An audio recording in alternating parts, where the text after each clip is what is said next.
جناب ہاشم علی مرزا صاحب جو چیئرمین ہیں، نواب میر سعادت علی خان صاحب ڈائریکٹر، اور اس کا آرگنائزر یام شیعہ اسلامک ٹی وی چینل ہے، اور شیخ نشین تشریف فرما معزز علماء اکرام، معزز حاضرین اکرام، میں سب سے پہلے منتظمین کو مبارکباد دیتا ہوں کہ انہوں نے اس طرح کا 5واں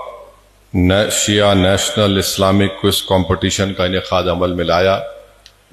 اور میرا ماننا یہ ہے کہ اس طرح کے کوئز کمپٹیشن سے نوجوان نسل میں ان میں ایک تیاری پیدا ہوتی ہے، ان میں ایک جہتی پیدا ہوتی ہے، اور ان لوگوں کو اس طرح کے کوئز کمپٹیشن میں حصہ لینے سے ان کو اس بات کا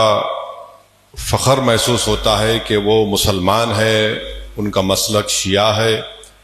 اور ان کو اپنے مسلک اور اپنے دین کے بارے میں، دین اسلام کے بارے میں معلومات حاصل ہوتی ہیں۔ اور اس طرح کے کوئز کمپٹیشن میں جو ہمارے بیٹیاں اور بیٹے حصہ لیتے ہیں، وہ عمر کے جس حصے میں ہے، اس عمر کے حصے میں اگر وہ جن چیزوں کو یاد کر لیتے ہیں، میرا ماننا یہ ہے کہ اس دین میں تاثیر یہ ہے کہ اگر نوجوان نسل کو ہم اس دین کے معلومات ان کو فراہم کرتے ہیں یا ان کو حاصل کر لیتے ہیں، تو وہ زندگی بھر وہ دماغ میں ان کی رہتی ہے، ان کی زندگی کے طور طریقے میں آسانی پیدا ہوتی ہے۔ تو میں مبارکباد دیتا ہوں منتظمین کو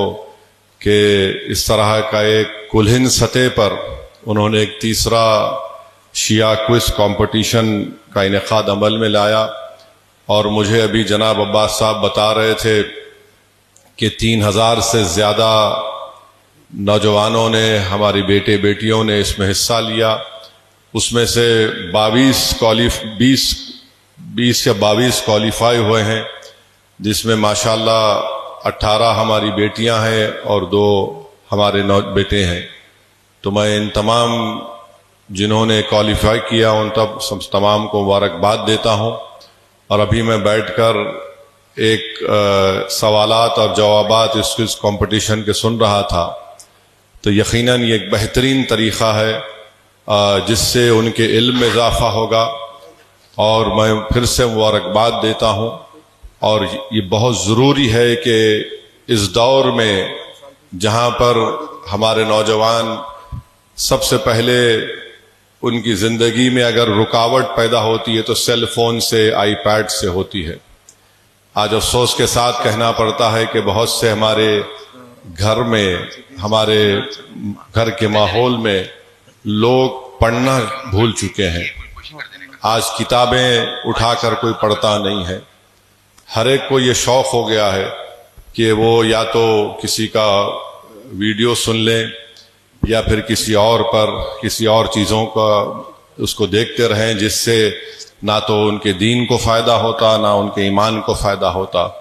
مگر یقیناً اس طرح کے کمپٹیشنز کا انعقاد عمل میں لایا جانا یہ ایک بہت اچھی چیز ہے، قابل مبارکباد ہے، اور میں آپ کو مبارکباد بھی دیتا ہوں۔ اور آپ جانتے ہیں کہ میں جس جماعت کا سپاہی ہوں، مجلس اتحاد المسلمین، مجلس اتحاد المسلمین ہمیشہ سے یہ کوشش کرتی آئی ہے کہ مسلمانوں میں اتحاد اور اتفاق قائم رہے۔ مجلس اتحاد المسلمین کی ہمیشہ کوشش یہی رہی ہے اور آگے بھی رہے گی کہ ہم اپنے اپنے مسلک پر چلیں، اپنے اپنے فقہ پر چلیں، مگر جہاں پر ہم کو مل کر چلنا ہے وہاں پر ہم تمام کو اپنے ساتھ مل کر چلنا ہے۔ میں جانتا ہوں اس بات کو کہ چاہے شیعہ ہو یا سنی ہو، ان میں بھی ایسے قسم کے لوگ ہیں جن کو ہم شدت پسند کہنا غلط ہے، جو صرف نفاق کی کیفیت پیدا کرنا چاہتے ہیں۔ ان سے ہم کو بچ کے رہنا ہے۔ فقہی اختلافات ہیں، شیعہ ہو یا سنی ہو، اللہ کو ماننے والے ہیں،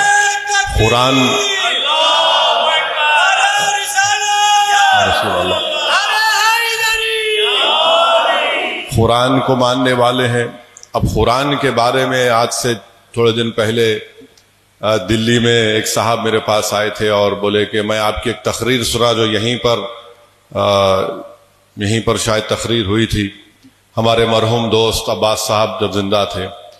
تو خیر آ کر بڑی گفتگو کرے اور بولے کہ نہیں آپ کو نہیں معلوم شیعوں کے بارے میں۔ اللہ کیا نہیں معلوم؟ تو بولے نہیں صاحب آپ جاتے ہیں، میلا ایک بات سنیے، آپ کو کیا معلوم ان کے بارے میں؟ تو خیر وہی حماقت پاگل پنے کی بات گفتگو کیے، تو ان کا نام میں لکھ کے رکھا، نہیں خیر اب بولوں گا تو مشکل ہو جائیں گی۔ تو خیر میں ان سے قرآن کے بارے میں بات ہو رہی تھی، تو وہ ہمیشہ وہ بولے نہیں وہ 40 سورے ہے۔ میرا کام ہے، کون بولے؟ میرا ایک بات سنو، یہ میرے گھر میں دلی میں تفسیر المیزان ہے، اور جس کو علامہ طباطبائی لکھے ہیں، میلا اس میں وہ لکھ رہے ہیں کہ یہ 30 پارے اللہ کا کلام ہے۔ اب اس سے بڑھ کے اور کیا ہو سکتا؟ اس سے بڑھ کے اور کیا ہو سکتا ہے؟ نہیں نماز، میلا نماز 5 وقت کی ہے، ملا کے پڑھتے۔ میلا آپ کو جب نہیں معلوم تو آپ پڑھو، مگر آپ صرف شر پیدا کرنا چاہتے ہیں اختلافات پیدا کر کے۔ تو یہ بہت ضروری ہے کہ لوگ سمجھیں ایک دوسرے کو۔ جب اللہ کو ماننے والے ہیں، رسول صلی اللہ علیہ وسلم کو آخری نبی ماننے والے ہیں، صحابہ کرام کو ماننے والے ہیں، اہل بیت کو ماننے والے ہیں، اور یہ ہمارے ایمان کا حصہ ہے اہل بیت کو ماننا، اس سے تو کوئی انکار نہیں کر سکتا۔ میں پہلے بھی کہا ہوں، آج بھی کہہ رہا ہوں کہ مسلمانوں میں فقہی اختلافات ہو سکتا ہے شیعہ سنی میں، مگر اہل بیت کی محبت پر تو اختلاف نہیں ہو سکتا، اور نہ کبھی ہو سکتا ہے۔ اور اگر جو کوئی اہل بیت کی محبت سے اختلاف کرے گا تو پھر اس میں رہے گا کیا؟ کھوکھلا ہو جائے گا وہ۔ تو یہ کوششیں ہم کو کرنا ہے، ایسے طاقتوں سے ہم کو ہوشیار رہنا ہے جو ہماری نظریں ہمارے دین کے دشمن سے ہٹانا چاہتی، جو ہمارے اسلام کے دین کے دشمن ہے، جو ہماری تہذیب تمدن ہمارے اتحاد کے دشمن ہے۔ اور یہی بات جو میں آپ کے سامنے کر رہا ہوں، یہ کوئی نئی بات نہیں ہے، یہ ہمیشہ مجلس اتحاد المسلمین یہ بات کرتی آئی ہے۔ اور میں پھر سے آپ تمام سے اپیل کر رہا ہوں کہ ہندوستان میں اگر آپ دیکھیں گے صحیح معنوں میں کئی مسلم اراکین پارلیمان کامیاب ہوئے، مگر میں یہ بات جناب حنیفہ صاحب کی موجودگی میں کہہ رہا ہوں، جو لداخ سے ایم پی بنے ہیں اور انڈیپینڈنٹ کینڈیڈیٹ تھے، تو اس پوری بھارت کی پارلیمنٹ میں جو 4% مسلمان ایم پی جیت کر آئے، اگر حقیقی معنوں میں جو پورے مسلمانوں کے شیعہ سنی کو ووٹ حاصل کیے، ایک اسد الدین اویسی ہے، دوسرے حنیفہ صاحب ہیں، کیونکہ ان کی کامیابی آسان کامیابی نہیں تھی حنیفہ صاحب کی، بلکہ پوری پارلیمنٹ میں جتنے ایم پیز کامیاب ہوئے، میری نظر میں اگر آپ 5 اراکین پارلیمان کو نکالیں گے تو میں کہوں گا کہ حنیفہ صاحب کی سب سے بڑی کامیابی تھی۔ اور وہاں پر بی جے پی نے ایڑی چوٹی کا زور لگایا کہ ان کو کامیاب نہیں ہونا دینا چاہیے، مگر الحمدللہ وہاں پر تمام لوگ متحد ہو گئے۔ وہاں پر شیعہ کے 2 گروپ تھے، وہ بھی متحد ہو کر، سنی مسلمان بھی جو تھوڑے موٹ ہے وہاں پر سب متحد ہو کر ایک انڈیپینڈنٹ کینڈیڈیٹ کو پارلیمنٹ کے الیکشن میں کامیاب کرنا، یہ ایک بہت بڑی بات ہے۔ میں ان کو مبارکباد دیتا ہوں، اور ماشاءاللہ سے ان کے پاس ایک تڑپ ہے اپنے پارلیمانی حلقے کے تعلق سے، بڑی کوششیں کرتے ہیں پارلیمنٹ میں، اور ہم بھی حنیفہ صاحب کے ساتھ ہیں۔ میں ابھی ان سے بات کر رہا تھا۔ تو بہرحال میرے عزیز دوستوں اور بزرگوں، میری آپ سے اپیل ہے کہ ہم تمام کو اپنے اتحاد کو مضبوط کرنا ہے۔ یقیناً ہم اپنے اپنے مسلک پر چلیں گے، اس میں کوئی اختلاف نہیں ہے، مگر ہماری نظریں ان سے کبھی ہم نہیں اٹھا سکتے جو ہمارے کھلے دشمن ہیں۔ مثال کے طور پر وقف کا قانون بنانا چاہتی ہے بی جے پی کی حکومت، اگر خدا نہ خواستہ یہ قانون بنے گا تو نہ سنیوں کے پاس کچھ بچے گا، نہ شیعوں کے پاس کچھ بچے گا، ہر چیز حکومت اس کو قبضہ کر لے گی، حاصل کر لے گی۔ مگر میں آپ کو ذمہ داری کے ساتھ بول رہا ہوں کہ 99% سنی اور شیعہ اس وقف بل کی مخالفت کر رہے ہیں۔ الحمدللہ مر 1% ہے جو ابن الوقت ہیں، ان کے لیے ضروری ہے کہ حکومت کو سلام کرنا، نمستے کرنا، جھکنا، خیر کوئی بات نہیں، مگر 99% سنی اور شیعوں نے مل کر اس وقف بل کو ریجیکٹ کیا ہے، کیونکہ سب جانتے ہیں کہ حکومت کا مقصد قانون بنانا، وقف کی جائیداد کو بچانا نہیں ہے، بلکہ وقف کی جائیدادوں کو چھیننا اس کا مقصد ہے، چاہے وہ درگاہ ہو، خانخواہ ہو، یا کوئی چیز بھی ہو، مساجد ہو، چاہے مساجد شیعہ کے ہوں یا سنی کے ہوں۔ تو یہ حکومت بی جے پی کا مقصد ہے، اور ہم اپنے اتحاد سے انشاءاللہ تعالی ان کو شکست دیں گے،